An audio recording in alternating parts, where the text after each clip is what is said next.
Hi, I'm going to read you a poem that first appeared in the Visitor's book, and it also features in Night Bus to Monte Carlo.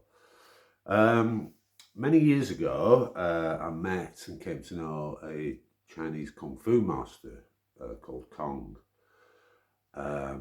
He also played flamenco guitar, but that's not part of the story.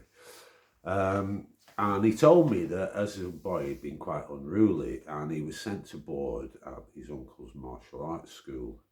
And upon arrival, he was given a thick iron bar and a whetstone. And he was told that he couldn't leave until he ground it down to a needle. And each day he went through the various disciplines of the school, and then at night he returned to his room and he ground away at this bar. And he began to really resent this extra task, and he particularly resented his uncle's daily inspection of the bar.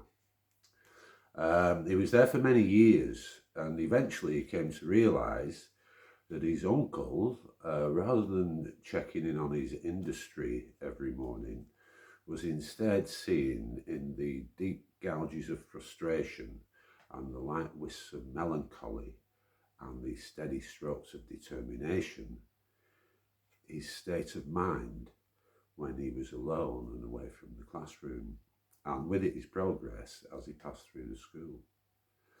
He was there for 5 years, and I asked him if he ever did manage to grind it down to a needle, and he said no, that would have been impossible, but he said by the time he came to realise what was actually happening, it was time for him to leave the school anyway. We educated ourselves a little differently in Blackburn, and this poem's called Stamp Collecting. It's about collecting stamps.